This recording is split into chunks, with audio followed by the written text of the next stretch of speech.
Sim? Sônia, apostos? Apostos. Enquanto os xamãs ainda estiverem vivos, eles poderão evitar a queda do céu, mesmo que ele fique muito doente. Davi Copenaua. Ação pela Cidadania, 1990. Quando um xamã fica muito velho e não quer mais viver, ou quando está muito doente, perto de morrer, seus chapiris se afastam dele. Ele então fica sozinho e vazio, antes de se apagar como uma brasa de fogueira. Depois, uma vez abandonada, sua casa de espíritos desaba por si mesma. É assim que acontece. O chapiri e o xamã vão embora quando seu pai morre.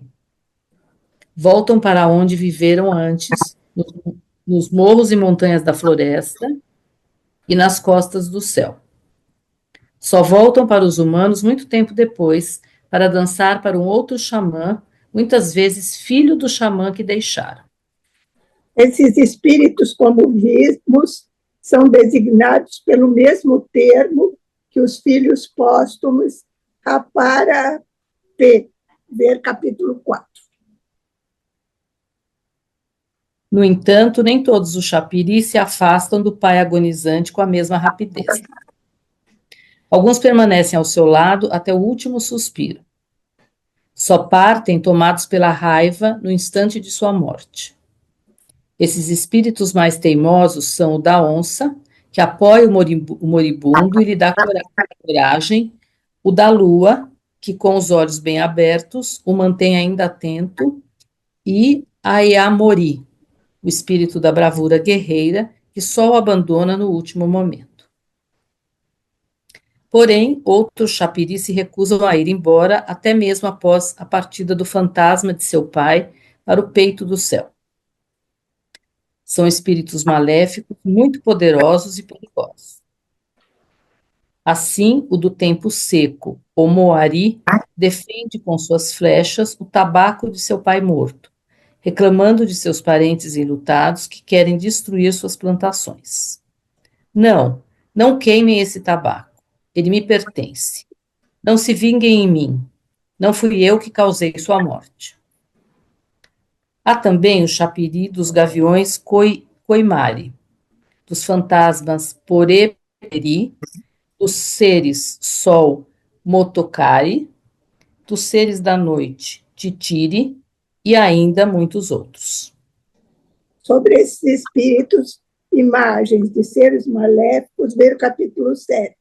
Davi Copenaua menciona aqui igualmente os espíritos Shukari, líquido, diarreia celeste, Riori, enchentes, Rueri, tempo encoberto, Shinahumari, dono do algodão, e Krayari, lagarta venenosa. Esses chapiris são muito agressivos e determinados a permanecer perto dos rastros de seu pai defunto. É por isso que, quando um xamã morre, abandonamos e queimamos a casa onde as cinzas de seus ossos foram enterradas. Construímos outra afastada dela, para continuar vivendo nela sem perigo. Se não fizéssemos isso, não poderíamos evitar os ataques dos espíritos maléficos do morto. É assim. Quando procuramos afugentá-los, esses chapiri protestam com muita raiva. Má, não queimem nossa casa. Não somos culpados por essa morte. Vão embora. Queremos continuar vivendo aqui no silêncio. Então, eles tentam reconstruir suas próprias casas nas vizinhanças e, quando recuperam as forças, atacam sem trégua os humanos que andam pelas roças. É isso que fazem o espírito Omoari, que flecha o peito das crianças, os espíritos sucuri, que copulam com as mulheres para fazê-las morrer no parto, os espíritos zangão remori, que arrancam nossas línguas ou fazem inchar nossos olhos, espíritos da tontura moeri, que nos golpeiam a nuca com suas bordunas, ou os espíritos das águas subterrâneas, Motu, Uri, que nos afogam nos rios. Deixa eu entender, esses chapiris são os maléficos, né? Todos esses acho que são Isso. maléficos. Se não fizéssemos isso, não poderíamos evitar queimar as casas, né? Os ataques dos espíritos maléficos do morto. É. Por isso que eles queimam os ossos e as casas, né? É isso, né? Uhum. E é interessante, acho, se a gente puder talvez falar um pouquinho, né, dessa ideia. Primeiro que ele fala, quando ele fala dos espíritos que estão, né, ele fala da raiva, né? Então, mais uma vez, né, eu fico pensando nessa relação, a relação que a gente costuma ter com a raiva e qual é a relação, né, o tipo de, a maneira, a função que a raiva tem nesse desligamento que é feito. Então, esses espíritos que são espíritos de, talvez de vida, enfim, de força, né? Ou, por exemplo, os Kaditiana, quando eles fazem, quando uma pessoa morre, eles colocam, uma das coisas que eles fazem é colocar um cordão com dente de onça no pescoço da pessoa que faleceu, para que o espírito daquela pessoa se transforme em onça. E aí tenha, né, claro, as habilidades que a onça tem. Então, uma das coisas que é feita é isso, né? Assim, a onça é um animal que me parece que, pelas suas características, aparecem em vários rituais, né? Aparecem em várias situações pela, enfim, pela força, pela característica dela. A coragem, né, que a onça tem. Então, qual é o papel, né, da raiva, do reconhecimento da raiva, para deixar esses espíritos, né, irem, para não prendê-los, para que eles de fato possam ir e possam depois retornar quando uma outra pessoa receber ou tiver condições de ocupar esse lugar de xamanismo, né, de xamã. E depois, quando ele fala dos maléficos, eu fiquei pensando no apego, né? Assim, pensando um pouco nas nossas relações, se esses maléficos, né, eles pudessem, pela característica, também, de repente, ser os apegos que nós fazemos, e de não deixar, né, os nossos mortos, muitas vezes, irem embora. Os Munduruku, eles não aceitam, eles não querem fotografia, não porque a fotografia rouba o espírito, mas porque a fotografia faz com que o tempo inteiro você lembre, traga, né, com o teu sofrimento, você não deixa o espírito dessa pessoa aí se transformar. Você fica agarrada, você fica segurando e não deixando ele completar o ciclo dele, né? Enfim, foram coisas que eu fiquei pensando e eu queria saber o que que vocês pensam sobre isso, né?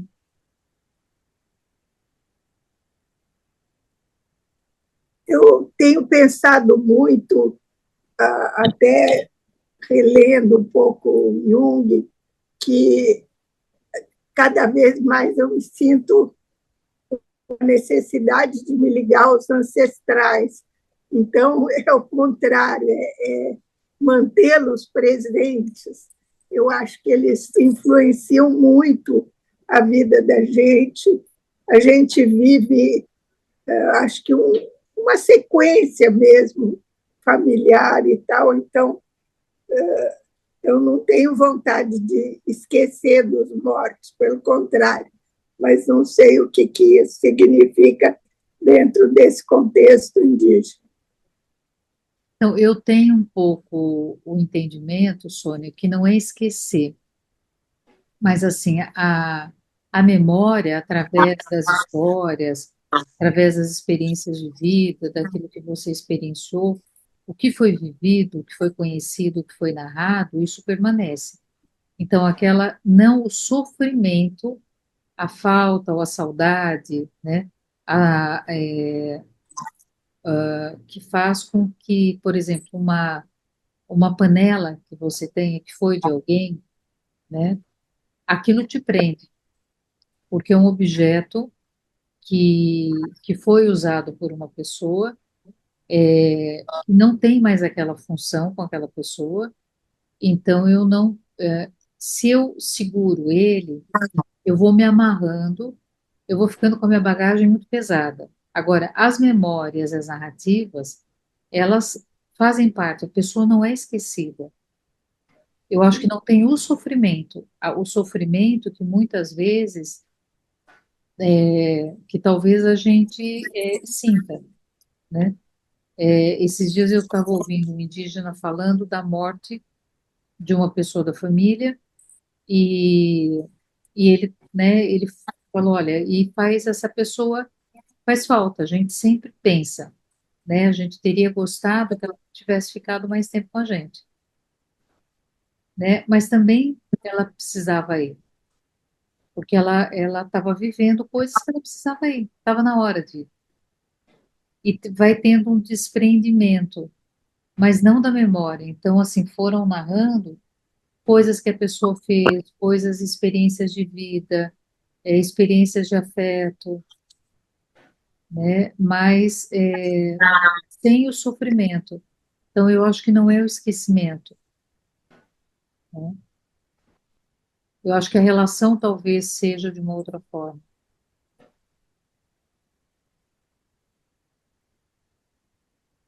Só pensando aqui, mas eu queria compartilhar esse pensar, que eu não sei até que ponto é maluquice ou não, mas com relação a isso, né, eu não sei, a gente está num lugar talvez ruim, em que, assim, a nossa civilização é uma civilização que está perdendo a memória muito rápido, né?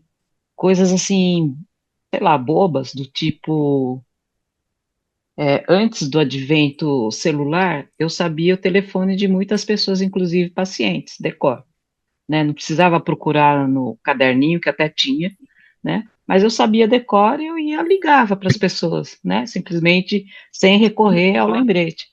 Hoje em dia eu não sei o telefone de ninguém, nem o meu. Às vezes eu esqueço do meu, né? Então, não sei, aí a gente tem sei lá, por exemplo, a fotografia, no caso, né, que você mencionou, Beth, como acaba sendo um recurso até para a gente não perder a memória, né? Então, não sei, eu acho que o buraco talvez seja mais embaixo, né? Que assim, não é só esse esquecimento, eu não sei, acho que a gente está num lugar em que as coisas meio que se confundem e talvez a gente fique sem saber exatamente até onde a gente está apegado e até que ponto a gente quer preservar a memória, né? Acho que a gente ficou meio indiscriminado com relação a isso, né? Não sei, pensamento.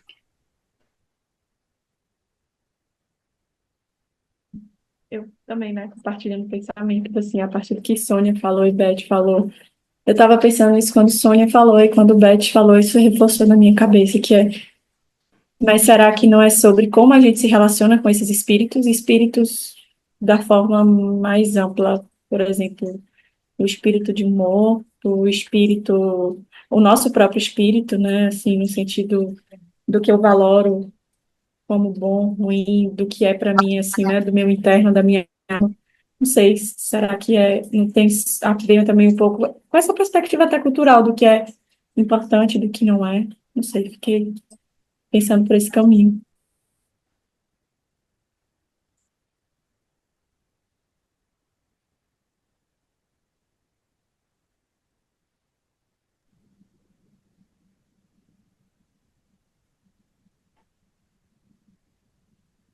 Eu me lembrei dos rituais mexicanos, né? Tem até aquele filme que é um desenho animado, Viva la Vida, né? Viva a Vida, enfim, que traz a ideia de que você precisa fazer o ritual, fazer uma rememorar os seus mortos para que eles continuem. Eu acho que é a coisa da ancestralidade que a Sônia falou, né? Para que essa ancestralidade não se perca, né? Mas isso varia, acho que de grupo para grupo, de cultura para cultura, né? Acho que é isso. Cada cultura vai ter o seu ritual, a sua forma de lidar com a morte e com os ancestrais também, né?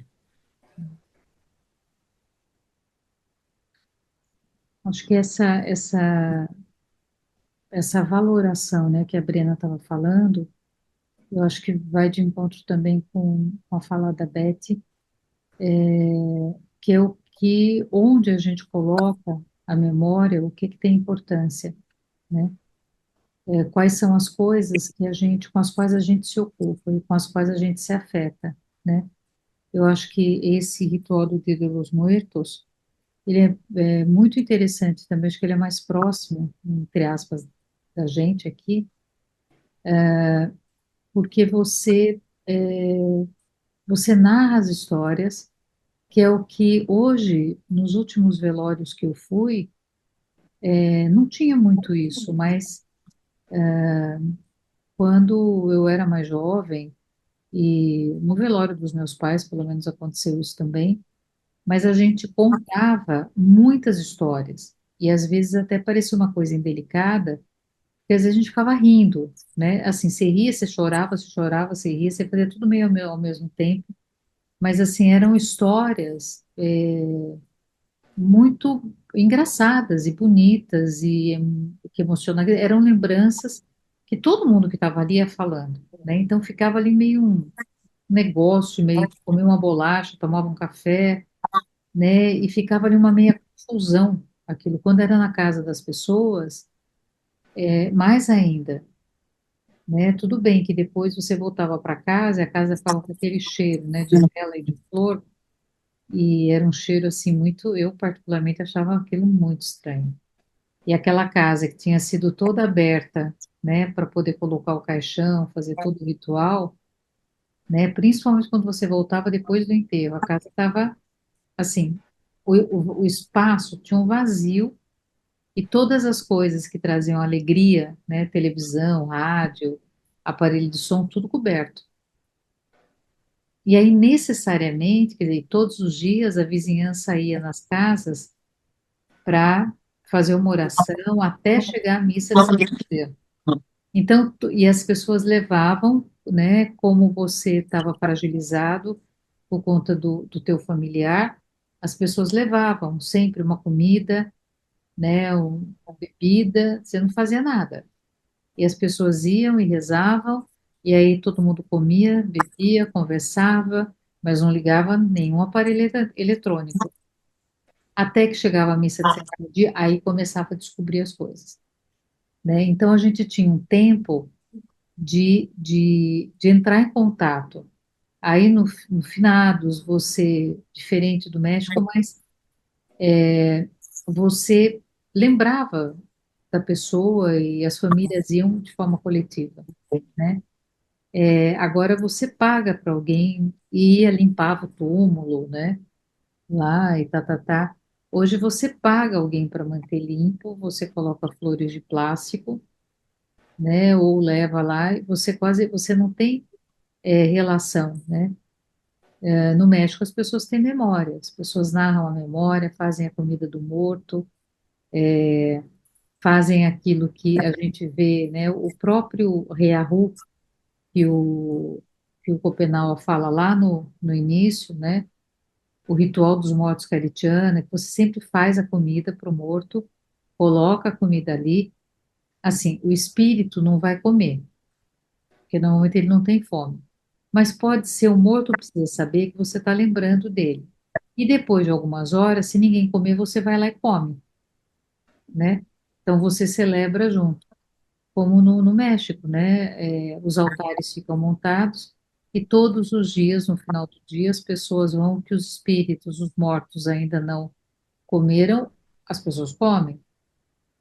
Então você tem eu acho que tem uma memória, ela é uma memória que ela é compartilhada, é vivida de maneira coletiva, né? E que talvez um processo mais individual, mais individualizado, nós nos perdemos um pouco nisso. Então, não só isso, Beth, eu acho que coletivamente está havendo uma perda de rituais, Hum. né? Isso que você falou, a gente hoje em dia paga para fazer determinadas coisas, né?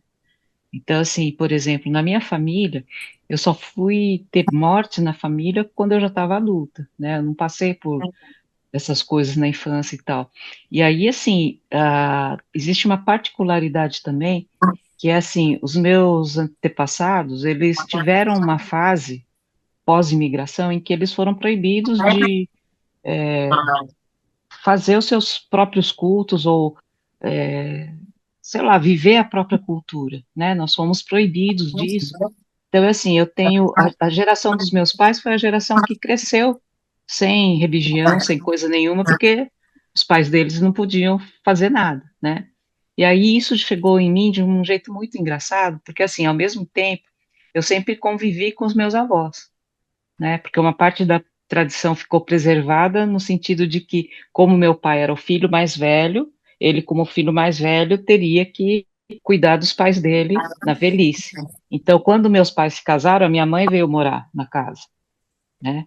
E aí era esquisito porque tinha essa coisa de um não ritual, né?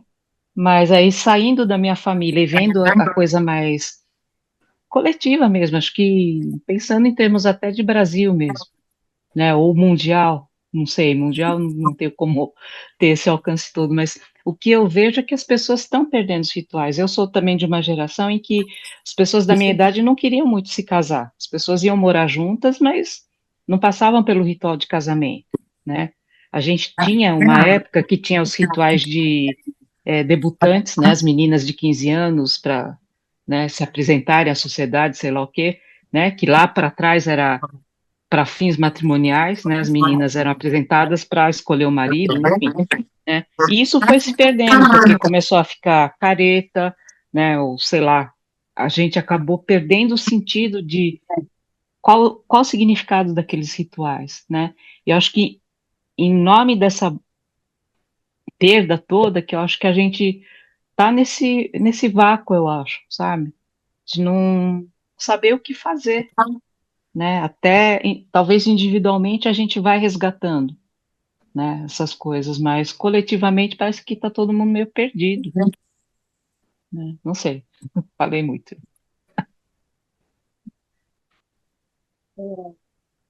Gostaria de compartilhar. Oi, Sandra, fala mais alto, tá muito longe, por favor. Então, porque quando nós estávamos vendo agora, né, me veio muito presente, no período da pandemia, da perda do meu irmão. E que aí, assim, era uma necessidade minha, né, também de compartilhar a perda do meu irmão, tudo aquilo que eu estava vivendo, né, e a gente, na pandemia, eu estava aqui na Paraíba, não estava em Rondônia, né, e foi todo um processo, assim, relembrando, né, assim, como que foi um grau, assim, interno meu, muito forte, de poder compartilhar com o grupo, né, com, com as pessoas queridas, né. E aí eu estava lembrando, né, dessa relação com o morto, né, porque eu lembro que nos últimos momentos, né, com o meu irmão, foi de Covid, né, é uma perda, né, super difícil, e que eu fazia um mantra, né, espontâneo vi durante lá, né, o momento meu da despedida com ele era um mantra, né, e eu dizia, né, se tu queres, eu quero, se tu queres, eu quero, e isso eu fiquei assim por um bom tempo junto dele, né, por essa, como eu poderia, né, eu acho que é uma conexão, porque o quanto era difícil para mim perder, né, mas que era algo necessário, né? E depois toda aquela demanda de também poder vivenciar isso, né? E aí foi preparado, né? Todo um que eu chamei do ritual de despedida, né? Quem estava no grupo, né? Nós fizemos isso de forma foi difícil, a primeira conexão não dava certo, ficamos por um momento, né? E eu assim isolada, mas eu acho que tudo aquilo foi foi bacana poder vivenciar, né? E de uma forma, era tudo muito diferente, porque pelos meios virtuais, mas olhando agora um pouco para trás, né, nossa, como que eu dei conta, como que foi possível, porque eu também não tinha conhecimento das tecnologias, né, mas a gente foi indo e eu acho que foi bacana viver coletivamente, né?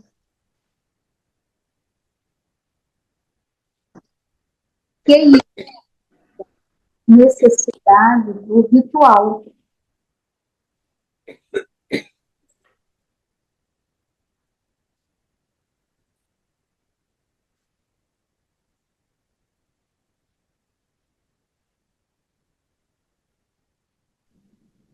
E foi muito bonito, né, Sandra?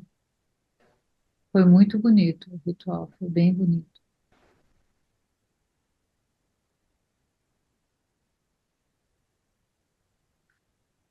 Mas durante a pandemia, eu acho que além da perda da pessoa ou das pessoas, a não possibilidade do ritual foi outra grande dificuldade, né? Além de perder, as pessoas não podiam fazer os rituais, né? Os seus rituais de despedida. Isso foi muito duro, né? A pandemia, muito duro. E eu acredito que em outros lugares também, mas aqui, em um dos cemitérios, em especial no cemitério de Santo Antônio, a ala de Covid, ela, ninguém imaginava que teriam tantos mortos.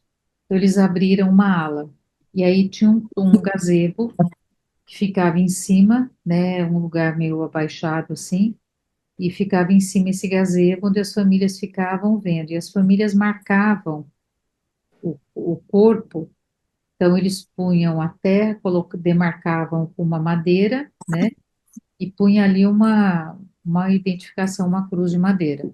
E as pessoas marcavam uma árvore, contavam as fileiras e tal. Só que à medida que as pessoas foram morrendo, eles foram abrindo e foram tirando as árvores do lado, foram tirando as árvores de trás. Então, o que aconteceu? Simplesmente as pessoas, 2, 3 anos depois, quando foi liberado, as pessoas não achavam as identificações, assim, as tumbas afundaram, né? Nossa, E as identificações, você não tem nem aquela madeirinha do lado, em boa parte delas, né? Nós estávamos, em 2023, fazendo uma filmagem no cemitério, com um drone, quando de repente, na ponta do cemitério, apareceu uma senhora, uma mulher com uma cruz grande, bem, uma cruz como aquela de Cristo, e mais umas 4 pessoas. E ela foi levando a cruz e cruzando e assim, o drone estava em cima, então ele pegou aquilo, né, aquela cena daquela mulher arrastando aquela cruz, passando por entre essas povas, e ela para bem mais adiante. Ela anda, circula, faz movimentos, e aí depois, quando abaixamos o equipamento, fomos falar com ela, né? E, enfim, falar que o equipamento estava lá e saber, conversar um pouco. E aí ela disse que a filha dela tinha 20 anos, 20 ou 21, e ela morreu de Covid logo no início da pandemia, em 2020, e foi enterrada. Eles estavam lá nesse gazebo, viram, marcaram o lugar. Quando liberou, eles não acham, não sabem onde a filha está. Então, todos os meses, no dia em que a filha morreu, essa mulher leva essa cruz na tentativa de achar onde a filha está enterrada para fixar essa cruz, né? E a cada semana que passa é impossível, eu acredito, ela achar, né? Teoricamente tem documentação, né? mas no meio daquele caos, pelo menos aqui, eu acho que não foi, talvez alguns lugares mais organizados, né? Possa até ter, mas porque simplesmente abriu de um lado, abriu do outro, abriu para trás, então assim, se perdeu. Você não sabe nem onde tem as covas, assim. Beth, você está relatando uma coisa que parece as covas dos desaparecidos na ditadura, né? Essa É, semana teve uma reportagem que finalmente agora o governo vai agilizar o reconhecimento, mostrou uma sala com montes de sacos de ossadas, só 5% de todos daquelas ossadas foram identificados, uma loucura, uma loucura. E pelo que você está relatando, é mais ou menos o que vai acontecer aí, né? Virou uma cova comum, né? Dos mortos todos. é, Coisa triste, nossa muito senhora, triste, muito triste, muito né? triste. E imagina a aflição dessa mãe, né? Fazendo isso, quer dizer, esse ritual que essa mãe carrega, empurrando essa cruz, né? E aí ela volta com a cruz, enfim, eu lembrei disso agora, né, quando a Nilza falou. Vamos continuar a leitura? Bora. Continuo? Sim.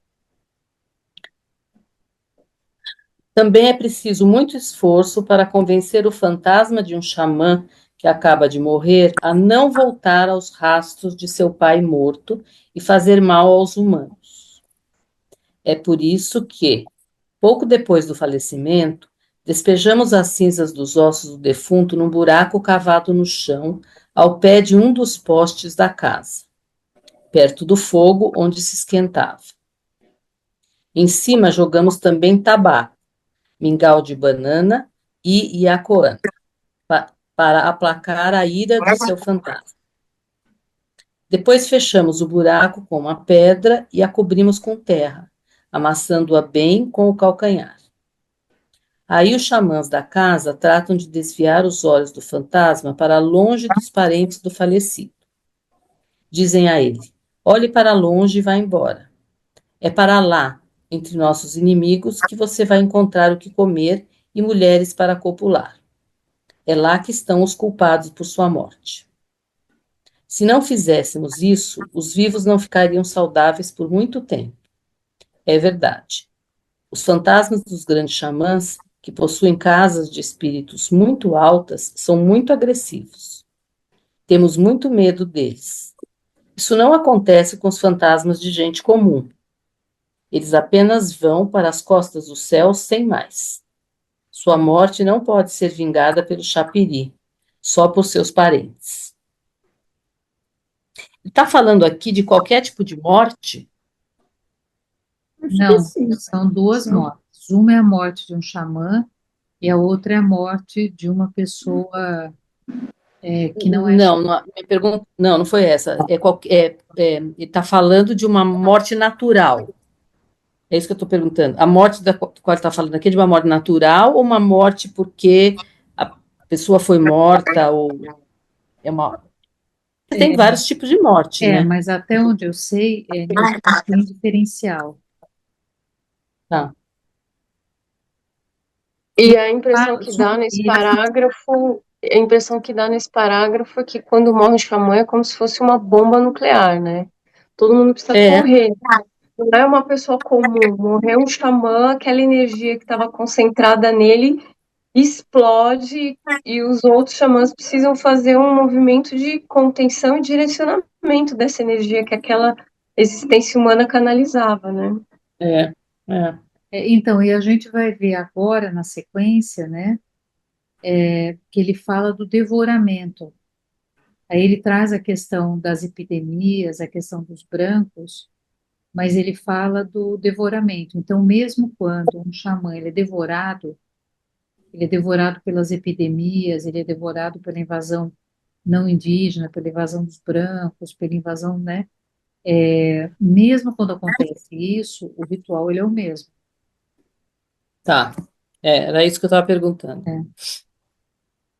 É. Aí Ô, vai falar, né? gente, e lembra quando a gente falou sobre o incômodo da Neuza naquela sessão, aquela conversa que a gente teve, lá, lá, lá? Eu tenho um incômodo também. Essa coisa de copular com as mulheres e a forma como esse livro trata o gênero feminino, um dia a gente podia fazer um encontro, viu? Porque às vezes eu respiro fundo aqui, cara. Respiro fundo, eu sei de todo o valor que o Copenau tem, do tamanho que é esse livro, da dimensão que isso é para a nossa cultura, para a nossa sociedade, até para a psicologia arquetípica, mas as mulheres são fracas, junto com as crianças, popular com as mulheres, às vezes a tratativa é bastante violenta, não sei o que vocês acham, faz sentido? Como é isso para vocês, por favor, já que hoje é dia de potoca também, então... Eu concordo, Ju. Eu também acho que isso é um pouco incômodo. Tem enfim, uma visão um pouco depreciativa, né? Sim, descuidada também, né? E é duro porque, assim, nós que estudamos esse livro, né? Semana passada veio um homem aqui, maravilhoso, muito gato, muito interessante tudo que ele falou, ele quer voltar, que bom que ele vem. Mas, assim, quem sustenta esse céu aqui são as mulheres, né? Olha, vocês lembram que a Maria Graciada já abordou um pouco essa questão? A gente conversou com ela no encontro sobre isso, né? Nós vamos ter a presença, a nossa próxima convidada é a Valda. É uma mulher, eu acho que é uma oportunidade de conversar isso com ela, né? De abordar isso com ela. É uma mulher que luta muito pela demarcação da terra, uma guerreira também, né? É aqui de Rondônia. Então, é uma mulher indígena, é uma liderança, então a gente vai ter oportunidade, eu acho que, de tratar isso com ela, né? Agora, tem momentos, por exemplo, eu acho que e qual que é? Acho que é um ou dois capítulos atrás, não foi no último encontro, foi no penúltimo de capítulo, ou não, foi no das guerras, o que a gente até falou sobre garimpo, sobre as guerras, que aquilo que aparentemente, né, ele fala das mulheres, né, ele diz assim, olha, aquilo que os homens não resolvem pela guerra, quando os homens não se entendem, né, são as mulheres que vão fazer esse papel. Porque as mulheres, elas sabem como se posicionar e como lidar com as diferenças e com o poder. Ele fala de uma outra maneira, né? Mas ele diz assim, olha, quando os conflitos não se resolvem, quem resolvem são as mulheres, né? Por exemplo, nessa fala, eu acho que não tem um tom secundário ou jocoso, ou tipo assim, olha, né? Mas é que a capacidade, a habilidade que a mulher tem, ela é tão importante a ponto de que quando nenhum conflito é resolvido, são elas que resolvem, porque elas colocam de lado as armas e as diferenças para trabalhar com as semelhanças, para trabalhar com aquilo que une.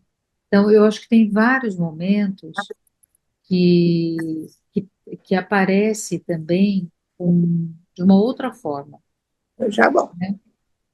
Acho que tem o que vocês estão colocando, né? Tem um ponto que a Juliana está colocando, mas eu acho que também a gente tem outras situações, né? Mas eu acho que a gente vai ter oportunidade com a Valda de discutir isso.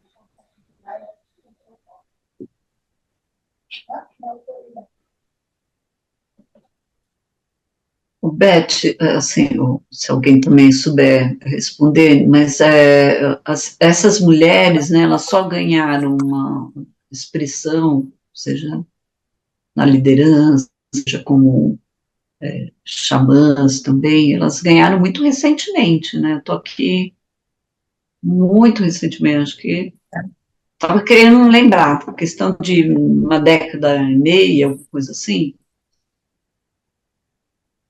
Você sabe Eu dizer? não Alguém sei sabe dizer? precisar, eu não sei precisar, mas todas as vezes que nós, inclusive, falamos sobre isso aqui, né, com as convidadas, com convidada, é fruto,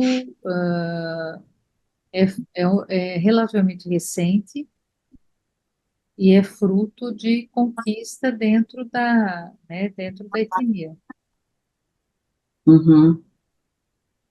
Acho que isso é Mas de fato. uma conquista muito difícil, eu diria, né? Porque assim, elas provavelmente já tinham um lugar, um papel que elas já ocupavam, mas isso não tinha reconhecimento. Não E tinha também não o quê? Não nasceu, entendi. não tinha um reconhecimento, porque elas já aparecem para a gente como lideranças já na vida adulta, né? Isso não foi da noite para o dia que aconteceu, né? Quando a gente percebe o percurso dessas figuras de liderança, eles começam bem mais cedo nos homens, né? Nas mulheres a gente vê isso uma coisa quando elas aparecem. Estou tentando trazer um reconhecimento que não foi visibilizado, talvez e agora comece a aparecer. Então, Estou aqui. mas se a gente olhar, né, a maior parte, sei lá, é perigoso dizer isso, né, mas muitas vozes, né, ou até escritores indígenas, eu me parece que a maioria são mulheres, né? Sim, então a gente está Você, vendo bastante muitas mulheres. isso. Você tem mulheres que desde pequenas, né, representam, começam hoje, pelo menos, né, a dar indícios de uma condição xamânica. A gente tem muitas etnias que trabalham. Agora, vem de uma. Eu não me sinto em condições de falar, né, sobre isso, mas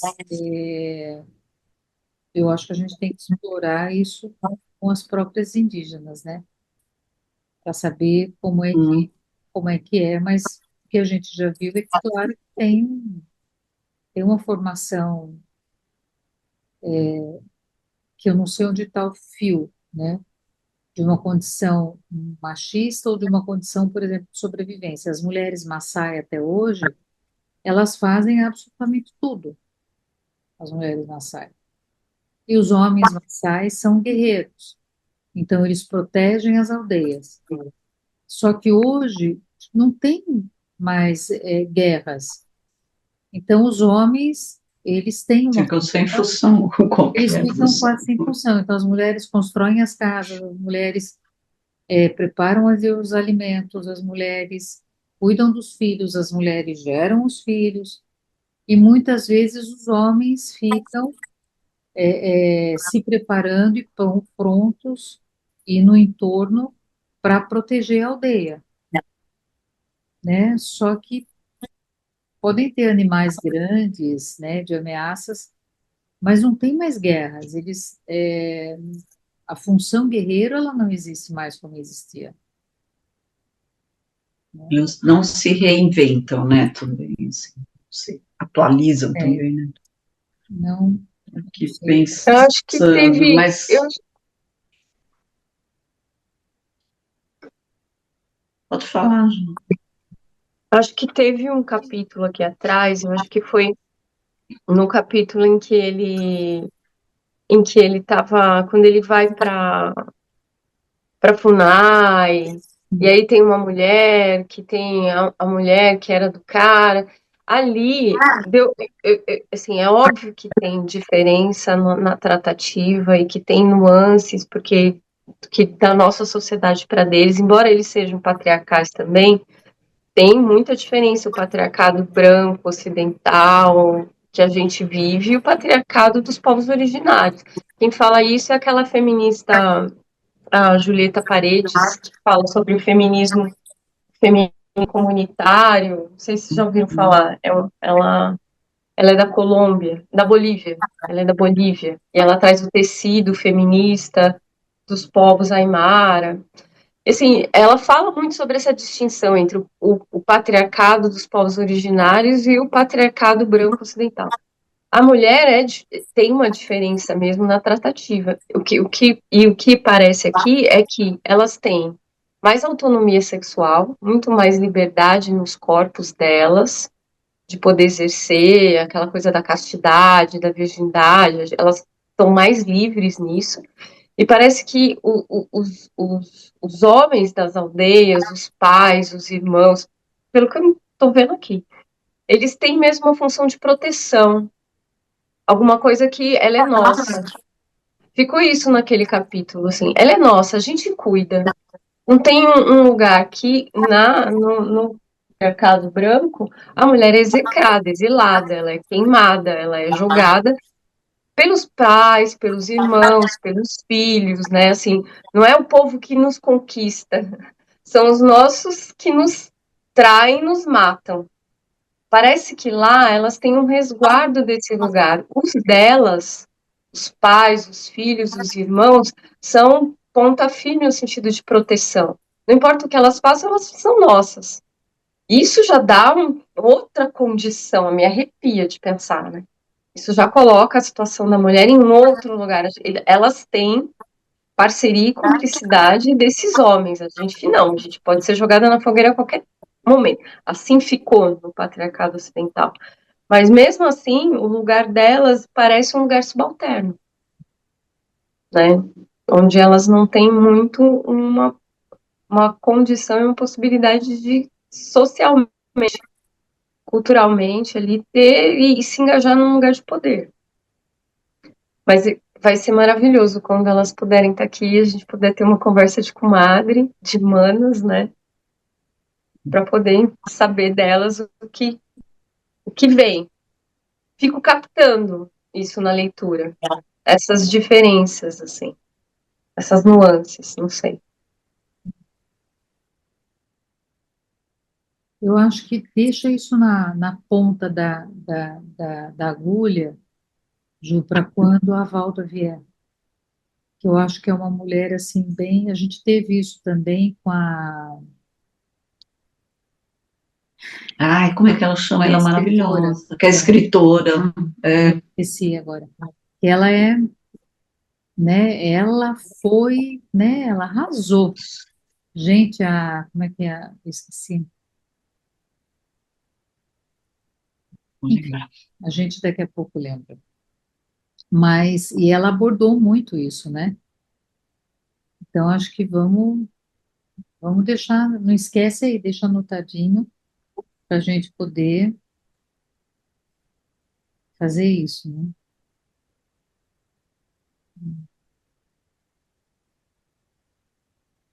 Continua. Por favor. Não se deve achar que nossos antigos se extinguiram na floresta só de velhice. Foram devorados, um a um, pelas doenças dos brancos. Desde a minha infância, a maior parte de meus parentes se foi assim, e minha raiva por todos esses lutos nunca diminuiu. Hoje em dia, a maioria dos nossos grandes xamãs desapareceu. Os seres maléficos da epidemia destruíram suas casas de espíritos, uma atrás da outra, sem que eles pudessem se vingar. Foi o que os fez morrer. Antigamente, nossos maiores nunca pensaram que algo assim pudesse acontecer. Logo que os garimpeiros invadiram a floresta, nossos xamãs mais experientes tentaram, sem trégua, rechaçar suas fumaças de epidemia. Mas falharam. Elas devoraram com voracidade nossas mulheres e nossas crianças. Por fim, foram os seres canibais da epidemia que, enfurecidos por seus ataques, acabaram por devorar os xamãs que os combatiam. É por isso que os velhos xamãs, antes tão numerosos, são hoje tão raros. Os jovens continuam fazendo dançar os espíritos aqui e acolá, mas já não se ouvem na floresta os cantos de nossos xamãs mais antigos, sobretudo nas terras altas. Por isso nos sentimos tão aflitos e desamparados.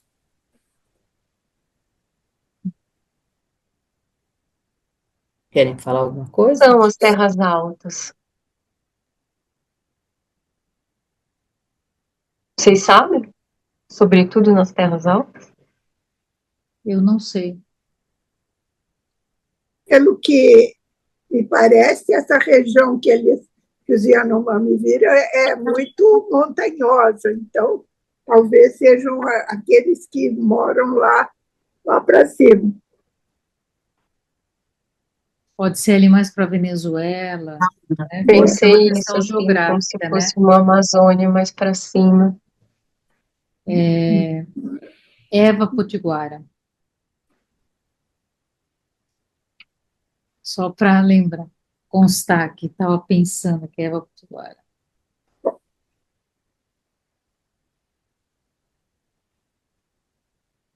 Pode seguir. Hoje, o chapiri maléficos dos xamãs mortos tornam-se cada vez mais numerosos, furiosos por ver as casas dos espíritos de seus pais destruídas pela ignorância dos brancos. Não param de perguntar aos xamãs sobreviventes: quem comeu nosso pai? Digam, não tenham medo. Para desviar sua vingança, respondem: Má, não se voltem contra os habitantes da floresta, que são dos nossos. Nenhum deles matou seu pai. Vão devorar os brancos. São eles os matadores em estado de Onokai. É por isso que os chapiri maléficos, irados, derrubam árvores em cima dos garimpeiros, enchem as águas para afogá-los ou provocam deslizamentos de terra para sepultá-los. Inclusive derrubam seus aviões na floresta. É verdade. O espírito do antigo espectro Porepatari surge de repente em seu caminho no céu e os faz despencar no vazio. Isso aconteceu no alto rio Mucajaí, quando um grande xamã da casa do rio Herô, morreu de malária. Esse xamã e grande homem, Patatê, morreu no final de 1989, durante o período mais intenso da corrida do ouro nas terras Yanomami. Conforme um relatório da época, a região vivia um verdadeiro faroeste aéreo. Eram bastante comuns as colisões e quedas de monomotores nos ares de garimpo. Senador Severo Gomes, Papai Fiu, Campo do Extermínio, Folha de São Paulo, 18 de janeiro de 1989. Vários aviões de garimpeiros se espatifaram no topo das árvores. Naquela época, vi com meus próprios olhos as carcaças abandonadas na mata. Se continuarem se mostrando tão hostis para conosco, os brancos vão acabar matando o pouco que resta de nossos xamãs mais antigos. E, no entanto, esses homens que sabem se tornar espíritos, desde um tempo remoto, têm um valor muito alto. Bebem o pó de Yacoana continuamente, para nos curar e proteger. Repelem os espíritos maléficos, impedem a floresta de se desfazer e reforçam o céu quando ameaça desabar. No primeiro tempo, o Mama ensinou-os a virar espírito com seu próprio filho, antes de fugir para a foz de todos os rios. Muito tempo depois, os brancos que ele criou com a espuma do sangue de nossos ancestrais voltaram à floresta onde viviam. Foram se tornando cada vez mais numerosos e começaram a destruir seus habitantes com suas armas e epidemias Shawara. Então, quase todos os nossos grandes xamãs morreram. Isso é muito assustador, porque, se desaparecerem todos, a terra e o céu vão despencar no caos. É por isso que eu gostaria que os brancos escutassem nossas palavras e pudessem sonhar eles mesmos com tudo isso. Porque se os cantos dos xamãs deixarem de ser ouvidos na floresta, eles não serão mais poupados do que nós.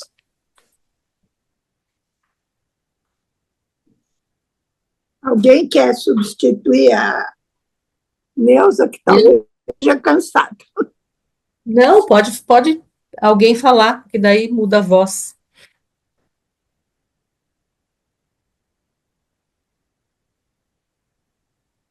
Eu adoro ouvir histórias, já falo demais. Eu já falo muito e adoro ouvir história. Quer que continue? Eu continuo também, não tem problema. Bora lá. Então, vamos lá. É verdade, é verdade. Os xamãs não afastam as coisas perigosas somente para defender os habitantes da floresta. Também trabalham para proteger os brancos, que vivem embaixo do mesmo céu. É por isso que, se todos os que fazem dançar o chapiri morrerem, os brancos vão ficar sós e desamparados em sua terra, devastada e invadida por multidões de seres maléficos que os devorarão sem. Por mais que sejam numerosos e sabidos, seus médicos não poderão fazer nada. Serão destruídos aos poucos, como nós teremos sido antes deles. Se insistirem em saquear a floresta, todos os seres desconhecidos e perigosos que nela habitam e a defendem irão vingar-se. Vão devorá-los com tanta voracidade quanto suas fumaças de epidemia devoraram os nossos. Vão incendiar as suas terras, derrubar suas casas com vendavais ou afogá-los em enxurradas de água e lama. É isso que pode acontecer um dia se morrerem todos os xamãs e se os chapiri, enfurecidos pela morte de seus pais, fugirem para longe dos humanos. Então, só sobrarão na mata, na natureza, os seres maléficos, Neuari, que já estão avisando e ameaçando. Mas, se os Yanomami, eu acho que eu vou terminar a frase, tá? Isso. Se os Yanomami desaparecerem, nós vamos ficar aqui para vingá-los. Não deixaremos sobreviver os brancos que os devoraram. Yanomami Opa. traduz aqui a expressão Yanomami TT humanos. Esse livro foi escrito em que ano? Porque parece que ele já está prevendo o que está acontecendo agora, né? 2010, né? Deixa eu ver aqui. 2010, eu já tinha olhado. Vendavais, água, lama, já está tudo aí. Tudo que está acontecendo. Fogo, seca e enchente. 2010, 2020, 15 anos atrás, ele já estava prevendo isso acontecendo. E os brancos continuam derrubando tudo. Vamos ver o que vem para frente, que deve falar o que vai acontecer depois. Meu Deus. Isso me contam, às vezes, meu chapiri durante o sono, depois de ter bebido iacoana o dia todo. Então penso, ai Chopé, se os seres da epidemia Chauara nos matarem a todos, talvez nossa morte acabe sendo vingada pelos seres maléficos da floresta. Pode ser que os brancos duvidem do que eu digo. Será que ele ouve mesmo essas palavras de espíritos que diz repetir? Mas é verdade. Sou xamã, como meus antigos, e os chapiri ficam vindo a mim no tempo do sonho. Aí eu contemplo sua beleza e escuto seus cantos no silêncio da noite, deitado em minha rede. E é assim que meu pensamento se expande e se firma. Sem xamãs, a floresta é frágil e não consegue ficar de pé sozinha. Oh, meu Deus. Vou ler de novo. Sem xamãs, a floresta é frágil e não consegue ficar de pé sozinha. As águas do mundo subterrâneo amolecem seu solo e sempre ameaçam romper e rasgá-lo. Seu centro, firmado pelo peso das montanhas, é estável. Mas suas bordas não param de balançar com estrondo no vazio, sacudidas por grandes vendavais. Se os seres da epidemia continuarem proliferando, os xamãs acabarão todos morrendo, e ninguém mais poderá impedir a chegada do caos. Machitari, o ser da terra, Pueri, o do tempo encoberto, e Titiri, o da noite, ficarão furiosos. Chorarão a morte dos xamãs e a floresta vai virar outra. O céu ficará coberto de nuvens escuras e não haverá mais dia. Choverá sem parar. Um vento de furacão, vai começar a soprar sem jamais parar. Não vai mais haver silêncio na mata. A voz furiosa dos trovões ressoará nela sem trégua, enquanto os seres dos raios pousarão seus pés na terra a todo momento. Depois, o solo vai se rasgar aos poucos, e todas as árvores vão cair umas sobre as outras. Nas cidades, os edifícios e os aviões também vão cair. Isso já aconteceu, mas os brancos nunca se perguntam por quê. Não se preocupam nem um pouco. Só querem saber de continuar escavando a terra em busca de minérios, até um dia encontrarem Shiwaripó, o ser do caos. Se conseguirem, aí não vai haver mais nenhum xamã para rechaçar os seres da noite. A mata vai ficar escura e fria para sempre. Não terá mais nenhuma amizade por nós. Marimbondos gigantes vão atacar os humanos e suas picadas irão transformá-los em queixadas. Ver o mito da origem das queixadas, no qual ancestrais perdidos na escuridão e no frio, assediados por uma nuvem de vespas gigantes, Shiwari-Naki, vespas de transformação, acabaram se metaformoseando em porcos do mato. Todos os garimpeiros vão morrer, mordidos por cobras caídas do céu ou devorados por onças, que vão aparecer de todos os lados na floresta. Seus aviões vão se despedaçar nas árvores grandes. A terra vai se encharcar e vai começar a apodrecer. Depois será, pouco a pouco, coberta pelas águas. E os humanos vão virar outros, como aconteceu no primeiro tempo.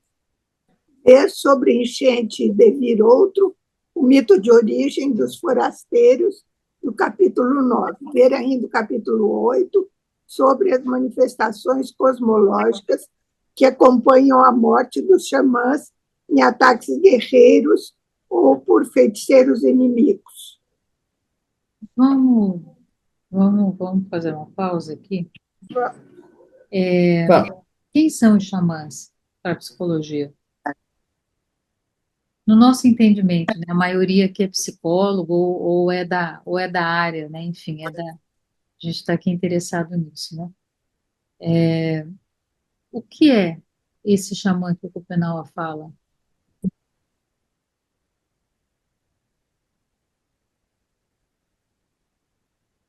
Não seria um sábio, algo relacionado com o grande sábio, ou o arquétipo do velho sábio, qualquer coisa do gênero? Será? Não, acho que essa é uma possibilidade.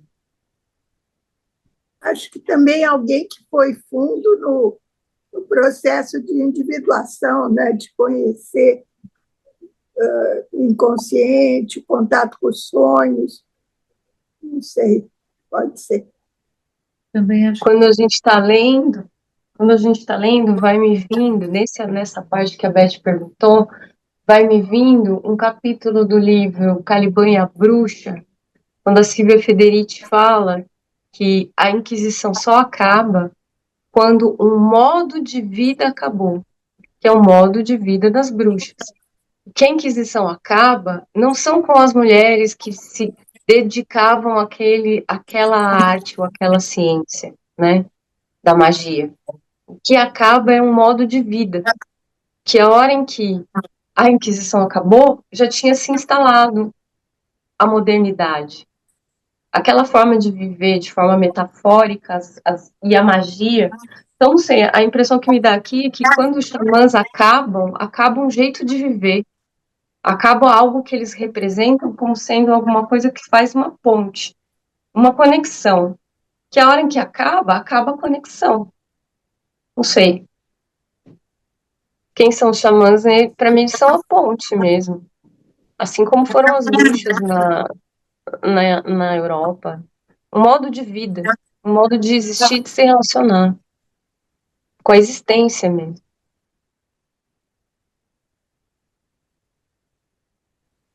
Acho que eu colocaria na roda e junto com tudo isso, que acho que tudo são possibilidades, né?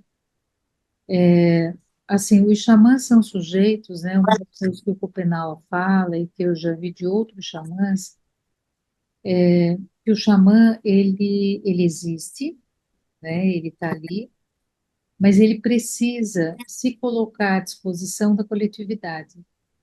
Então, é uma pessoa que transcende o óbvio, transcende o objetivo, também está atento a ele, porque é alguém que faz uma condução de vidas que existem, que estão ali, são pessoas que olham para dentro, têm uma escuta do sonho, são pessoas que apresentam um modo de vida, mas são pessoas que vivem o coletivo, que não se perdem no coletivo, mas que vivem para o coletivo, que se preocupa com todas as formas de vida, com todas as possibilidades de vida, né? Eu, eu, eu penso um pouco isso, né? E que essa morte, a morte dos xamãs, assim, por que que hoje muitas pessoas que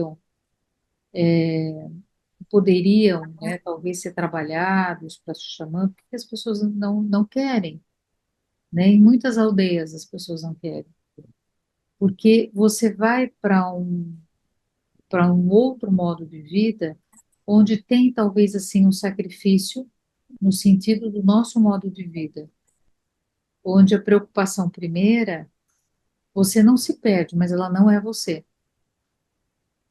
E a tua energia, ela precisa estar aberta na maior parte do tempo, né? Enfim, acho que é uma coisa aí também que me passa. Ao mesmo tempo que o xamã, ele é representado, ele é uma pessoa, ele é um sujeito concreto, né? Mas ele é mais que um sujeito concreto, muito mais que isso. E aí entra, acho que esse modo de vida. Ju, você está fechado o teu áudio. Eu tô só no pode crer, muito mais. Eu nem preciso deixar o fone aberto. Tô aqui no, é isso aí. Mas acho que sim, né? Assim, quando o xamã, esse modo de vida acaba a intersecção e a ponte com esse mundo. E aí a gente é como se um portal fechasse e a gente tá perdido, porque não tem mais quem abra essa conexão.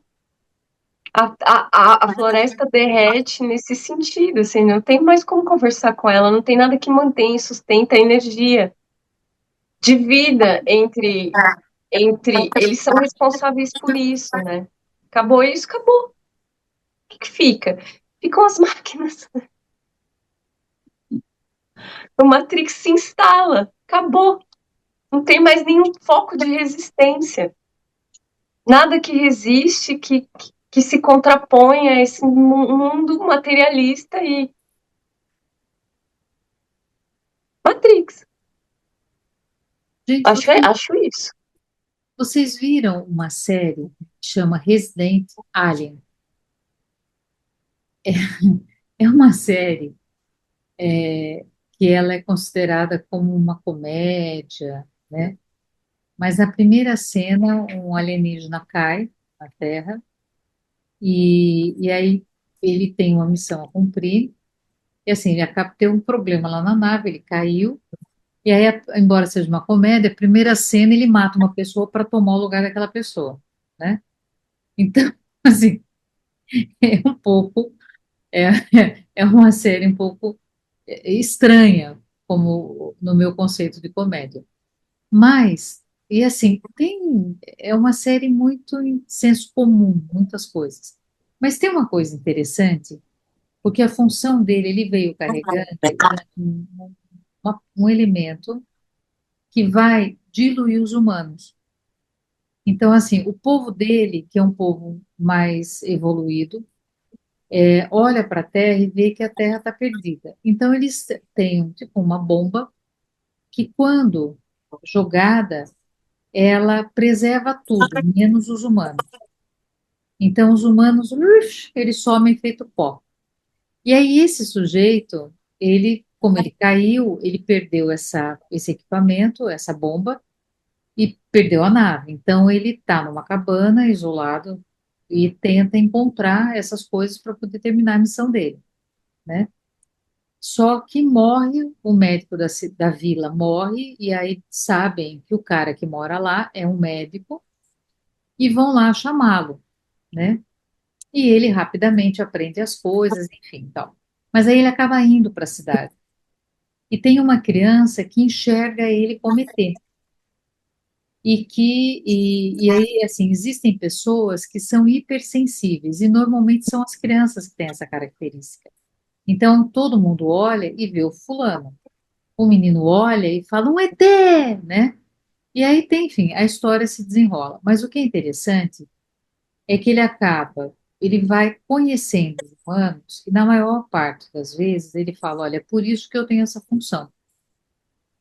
Porque os humanos, eles desperdiçam a vida. E aí ele vai e tal. Mas ele começa a ficar contaminado com algumas coisas que ele tenta entender. Por exemplo, os humanos, eles precisam de relações. Então, qual a riqueza da relação com uma outra pessoa? A expressão do afeto.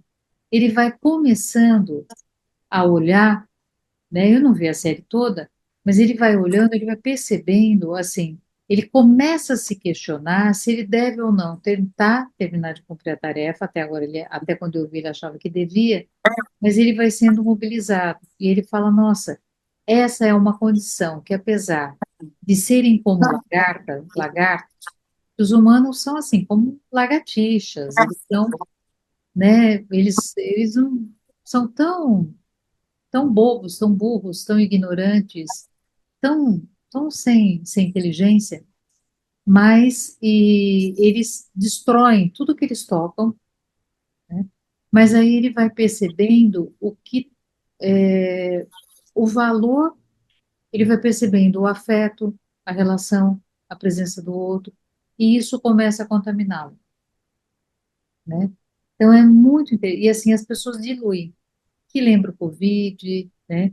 Que lembra, acho que a fala do Schopenhauer, dessa sustentação do céu, né? É muito interessante também. Só não é uma comédia, né? Porque, assim, o primeiro episódio tem duas mortes, né? O cara que ele mata e o outro que morreu, que ele vai fazer biópsia. Então, você fala, legal, né? Como comédia. Mas é interessante essa busca de valoração, né? E quantos, eu acho que filmes a gente tem visto, né? Que as pessoas têm, os cineastas têm insistido nisso, né? Pelo que vale a pena. Mas eu ainda continuo, acho que seria legal se a gente, sei lá, pensasse, né, nessa condição, o que é ser xamã, né? O que é esse xamã que o Schopenhauer fala? Porque talvez a gente precise acessar mais essa condição xamânica, né? A Ju, assim, Me, me vê, eu também estou assim, com a cabecinha para lá e para cá, assim, positivamente. Mas também me veio essa coisa da ligação com o mundo espiritual, né? Assim, quando a coisa não precisa ficar só na ciência, né? Mesmo quando a gente, às vezes, pensando na psicologia, mesmo quando a gente quer dar um contorno para a psicologia, um contorno científico para poder validá-la, né? O quanto que a gente sai desse lugar de fazer essa conversa com o mundo espiritual. Como é que a gente pode, agora, botei o xamã também como quem trabalha com medicinas ou quem trabalha com psicologia também. Mas aí o xamã é aquele que faz essa ponte aí, como a Ju estava falando, faz a ponte aí, uma ligação com o mundo espiritual.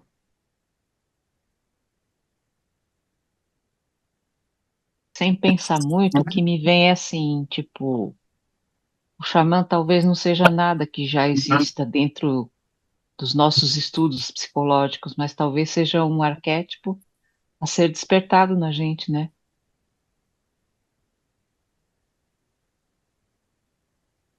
Sei lá, sem pensar. Uhum. Enfim, acho que vamos pensando, né? São 10h30. Então, vamos terminar, mas eu queria perguntar, eu acho esse capítulo assim, né? Depois a gente entra, já indo para o final do livro, vocês gostariam que a gente terminasse esse capítulo juntas aqui, ou a gente considera ele feito? Eu acho que o resto a gente pode ler sozinho, não? Porque a gente não vai ter tempo de encontro para fazer A isso. gente não pode terminar de discutir ele no próximo encontro, que aí a Não. gente termina de ler, Não, Não, o no próximo, próximo não o tem a próximo. o Dalva, próximo não, o próximo encontro na programação, é o assim, o Luan, na próximo encontro verdade. é o Luan, Bom, que ele vai discutir o capítulo capítulo 23. anterior, o espírito da floresta. O que a gente pode fazer é, no dia 22, voltar para esse capítulo. Eu gosto da ideia. Eu, Também. eu gosto também, eu não devo estar com vocês no dia 22, eu acho que eu vou estar fora daqui, mas depois eu vejo a gravação, né? E qualquer coisa eu deixo também as minhas colaborações, que eu acho que, não sei se a maioria topar, que a gente retoma o final desse capítulo. Levanta a mão, por favor, só para a gente ver. Pode ser. Tá, beleza. Então, eu vou colocar a programação lá no grupo, tá? Para a gente não se perder.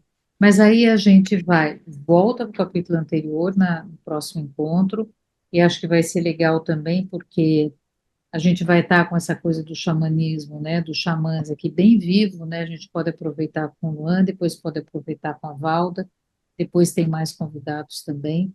Então, a gente vai amadurecendo tudo isso, né? E pegando os nossos incômodos aí e trazendo. Beleza? Uhum. Gente, boa. Muito obrigada. É muito bom estar com Boa você. noite. Boa noite. Boa Descanso noite Boa para para todos. todos. noite, bom descanso, bons Bom descanso. sonhos. Tchau, tchau. Tchau, tchau. Tchau.